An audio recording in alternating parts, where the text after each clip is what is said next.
علیکم ورحمۃ اللہ وبرکاتہ۔ الحمدللہ رب العالمین والصلاة والسلام علی رسولہ الکریم، اما بعد۔ عن ابی الدرداء رضی اللہ عنہ عن النبی صلی اللہ علیہ وسلم قال: من رد عن عرض اخیہ رد اللہ عن وجهہ النار یوم القیامہ، رواہ الترمذی۔ محترم حاضرین، ابھی جو حدیث پڑھی گئی یہ ترمذی کی حدیث ہے۔ اس حدیث میں اللہ کے نبی صلی اللہ علیہ وسلم نے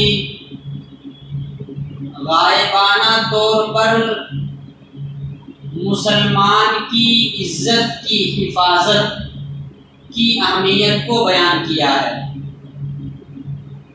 وہ مسلمان جو موجود نہ ہو، اس کی عزت کی حفاظت اگر کوئی کرتا ہے تو اس کی اسلام میں بڑی فضیلت ہے۔ اس کے برعکس ایک صفت آتی ہے جسے غیبت کہا جاتا ہے، اور یہ اسلام میں حرام ہے۔ غیبت میں ہوتا یہ ہے کہ ایک انسان اپنے مسلمان بھائی کی برائی اس کے پیٹھ پیچھے کرتا ہے۔ ایک مسلمان اپنے مسلمان بھائی کی برائی اس کی غیر موجودگی میں کرتا ہے۔ وہ جہاں پر نہیں ہے وہاں پر اس کی برائی کرتا ہے، تو یہ غیبت ہے۔ اور اگر اس کے اندر وہ برائی نہیں ہے پھر بھی اس کے پیچھے کہتا ہے کہ اس کے اندر یہ برائی ہے، تو یہ الزام ہے، اور یہ دونوں چیزیں اسلام میں جائز نہیں ہیں۔ اس کے بالمخالف جو اپنے مسلمان بھائی کی غیر موجودگی میں اس کی عزت کی حفاظت، اس کی آبرو کی حفاظت، اس کی عزت کا دفاع کرنا، یہ بہت اہم چیز ہے۔ ہم کسی مجلس میں ہیں، وہاں پر ہمارے کسی مسلمان بھائی کی کوئی برائی کر رہا ہے، اور ہم جانتے ہیں کہ اس کے اندر وہ برائی نہیں ہے، تو ہم برائی کرنے والے کو منع کرتے ہیں اور کہتے ہیں کہ تم جس آدمی کی جو برائی کر رہے ہو، میں جانتا ہوں کہ اس کے اندر وہ برائی نہیں ہے۔ جو آدمی ایسا کہتا ہے اس کی بڑی فضیلت ہے۔ اللہ کے نبی صلی اللہ علیہ وسلم نے کہا کہ جو آدمی اپنے مسلمان بھائی کی غیر موجودگی میں اس کی عزت کی حفاظت کرے گا، اللہ تبارک و تعالی اسے جہنم کی آگ سے بچائے گا۔ جہنم کی آگ اس کے چہرے کو نہیں جلائے گی۔ صحیح الجامع کی ایک حدیث میں تو اللہ کے نبی صلی اللہ علیہ وسلم نے یہاں تک کہا کہ کان حقا علی اللہ ان یعتقہ من النار، کہ جو آدمی اپنے مسلمان بھائی کی غیر موجودگی میں اس کی عزت کی حفاظت کرتا ہے، اس کی عزت کی دفاع کرتا ہے، تو اللہ تعالیٰ کے اوپر یہ حق بن جاتا ہے کہ اسے جہنم کی آگ سے بچائے۔ اللہ پر یہ واجب اور ضروری ہو جاتا ہے کہ ایسے آدمی کو جہنم کی آگ سے بچائے۔ اسی طریقے سے اگر ہم اپنے بھائی کی عزت کی حفاظت کریں گے اس کے پیٹھ پیچھے، تو اس کا ایک فائدہ یہ ہوگا کہ ہمارے درمیان الفت اور محبت پروان چڑھے گی، ہمارے درمیان پیار اور محبت آگے بڑھے گی، اور دشمنی، نفرت، عداوت، یہ چیزیں ختم ہوں گی۔ اسی طرح اس کا ایک فائدہ یہ بھی ہے کہ اگر ہم اپنے بھائی کی پیٹھ پیچھے اس کی عزت کی حفاظت کریں گے تو ہمارے معاشرے سے غیبت جیسی برائی ختم ہو جائے گی، لوگ ہوشیار ہو جائیں گے دوسرے کے بارے میں ہمیں بولے تو سامنے والا ہم منع کرتا. تو دوسرے کی اگر ہم اس کے پیٹھ پیچھے عزت کی حفاظت کریں گے تو ہمارے درمیان سے غیبت جیسی برائی جسے اسلام نے حرام کیا ہے، یہ برائی ایک حد تک ختم ہونے کا امکان ہے، اس کا ایک امکان ہے کہ یہ برائی ختم ہو جائے. دیکھیے، اپنے مسلمان بھائی کی پیٹھ پیچھے اس کی عزت کی حفاظت کرنا یہ بہت جگر اور دل گردے کا کام ہے. ہر انسان سے نہیں ہو پاتا ہے. یہ دو آدمی بیٹھے ہیں، وہ تیسرے آدمی کی برائی کر رہے ہیں، آپ وہاں پر موجود ہیں اور آپ ان کو کہہ رہے ہیں کہ دیکھو اس کے اندر یہ برائی نہیں ہے، آپ اس کے بارے میں برا بھلا مت کہو. تو یہ بہت اہم چیز ہے. نبی صلی اللہ علیہ وسلم بھی مسلمانوں کی پیٹھ پیچھے ان کی عزت کی حفاظت کرتے تھے. بخاری اور مسلم کی حدیث ہے کہ اللہ کے نبی صلی اللہ علیہ وسلم کو ایک صحابی عتبان بن مالک انصاری رضی اللہ عنہ نے اپنے گھر بلایا. جب عتبان بن مالک کے گھر اللہ کے نبی صلی اللہ علیہ وسلم آئے اور محلے والے کو معلوم ہوا کہ نبی صلی اللہ علیہ وسلم ان کے گھر آئے ہیں تو سارے محلے والے نبی صلی اللہ علیہ وسلم سے ملاقات کرنے کے لیے گئے. لیکن اسی محلے کا ایک آدمی تھا مالک بن دخشن، یہ اللہ کے نبی صلی اللہ علیہ وسلم سے ملاقات کرنے کے لیے نہیں گیا.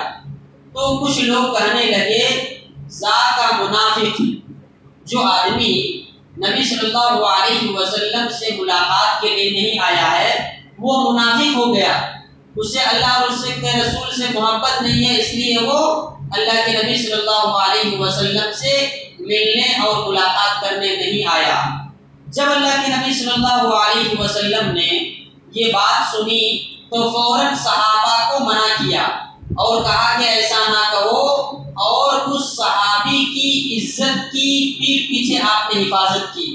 کہا لا تقل ذالک، اس آدمی کے بارے میں ایسا نہ کہو جو مجھ سے ملاقات کے لیے نہیں آیا ہے.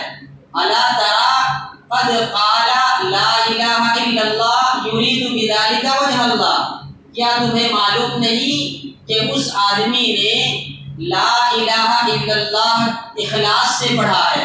لا الہ الا اللہ کا اقرار اس نے اللہ کو خوش کرنے کے لیے کیا ہے. لا الہ الا اللہ اس نے اللہ کو راضی کرنے کے لیے کہا ہے. اور اللہ کے نبی صلی اللہ علیہ وسلم نے آگے کہا کہ فإن اللہ قد حرم علی النار من قال لا الہ الا اللہ یبتغی بذلک وجہ اللہ، اور جس نے اخلاص کے ساتھ لا الہ الا اللہ کہا، جس نے اللہ کو خوش کرنے اور راضی کرنے کے لیے لا الہ الا اللہ کہا، اللہ تعالیٰ ایسے آدمی پر جہنم کو حرام کر دیا ہے. تو مالک بن دخشن نے نبی صلی اللہ علیہ وسلم سے ملاقات کے لیے نہیں آئے تو لوگ اسے منافق کہنے لگے. تو اللہ کے نبی صلی اللہ علیہ وسلم نے دوسرے لوگوں کو روکا کہ اسے منافق نہ کہو، اور اس طرح اس کے پیٹھ پیچھے اللہ کے نبی صلی اللہ علیہ وسلم نے اس کی عزت کی حفاظت کی. اسی طرح صحابہ بھی اپنے ساتھیوں کی عزت کی حفاظت کرتے تھے ان کے پیٹھ پیچھے. ایک مرتبہ اللہ کے نبی صلی اللہ علیہ وسلم سے مسلم کی حدیث ہے کہ غزوہ تبوک میں پہنچے. تبوک مقام پر پہنچنے کے بعد اللہ کے نبی صلی اللہ علیہ وسلم نے کہا ما فعل کعب بن مالک، کعب بن مالک کو کیا ہوا ہے، وہ کہاں ہے؟ تو اتنے میں ایک آدمی ابو سلمہ کے خاندان کا اٹھا اور کہنے لگا کہ کعب بن مالک تبوک میں نہیں آئے ہیں، غزوہ تبوک میں شریک نہیں ہوئے ہیں، اس لیے کہ وہ خوش لباس پہننے والے ہیں، وہ مالدار ہیں اور انہیں اپنے مالداری پر گھمنڈ ہے، وہ اچھے اچھے لباس پہنتے ہیں، اس لیے وہ غزوے میں نہیں آئے ہیں. تو معاذ بن جبل رضی اللہ تعالیٰ عنہ نے فوراً کعب بن مالک کی عزت کی حفاظت کرتے ہوئے اللہ کے نبی صلی اللہ علیہ وسلم سے کہا کہ واللہ یا رسول اللہ، اے اللہ کے رسول، اللہ کی قسم، ما علمنا علیہ الا خیرا، ہم کعب بن مالک کے بارے میں ہمیشہ اچھا ہی گمان کرتے ہیں، اچھا ہی ہمیشہ سوچتے ہیں، ہمارا ویسا ارادہ نہیں ہے جیسا یہ ام سلمہ کا آدمی کہہ رہا ہے۔ تو دیکھیے معاذ بن جبل نے وہاں پر کعب بن مالک کی عزت کی حفاظت کی، جہاں پر کعب بن مالک نہیں تھے اور ان کی برائی کی جا رہی تھی کہ کعب بن مالک اچھے لباس پہننے والے ہیں، مالدار ہیں، اسی لیے وہ غزوہ تبوک میں نہیں آئے ہیں۔ تو نبی صلی اللہ علیہ وسلم اور صحابہ کا بھی یہ طریقہ رہا ہے کہ وہ ہمیشہ اپنے مسلمان بھائی کے پیچھے اس کی عزت کی حفاظت کرتے۔ ہمیں بھی چاہیے کہ ہم بھی اپنے مسلمان بھائی کی عزت کی حفاظت کریں، اس کی غیر موجودگی میں۔ اس کے سامنے تو اس کی بڑی عزت کرتے ہیں، لیکن جب وہ سامنے نہیں رہتا ہے تب بولتے ہیں انہیں ایسا ہے، انہیں ویسا ہے، اس کے اندر یہ برائی ہے، اس کے اندر یہ برائی ہے۔ اور افسوس تو تب ہوتا ہے جب ہم میں سے بہت سے لوگ مولوی صاحب کے بارے میں بھی کرتے ہیں، جب مولوی صاحب نہیں رہتے اے وہ مولوی صاحب ویسے ہیں، یہ مولوی صاحب ویسے ہیں۔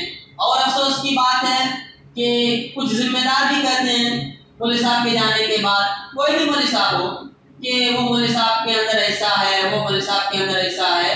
تو یہ غیبت ہے۔ اگر آپ کہنا ہے، ان کی اصلاح کرنا ہے تو سامنے کیجئے کہ مولوی صاحب تمہارے اندر یہ خامی ہے۔ مولوی صاحب بھی انسان ہیں تمہاری طرح، جس طرح تمہارے اندر برائی ہے اسی طرح مولوی صاحب کے اندر بھی کچھ برائیاں، کچھ خامیاں، کچھ اچھائیاں، کچھ غلطیاں ہوتی ہیں۔ دعا رب العالمین سے کہ اللہ سبحانہ و تعالی ہمیں کہیں سنی بات پر عمل کی توفیق عطا فرمائے۔ آمین۔ السلام علیکم ورحمۃ اللہ وبرکاتہ۔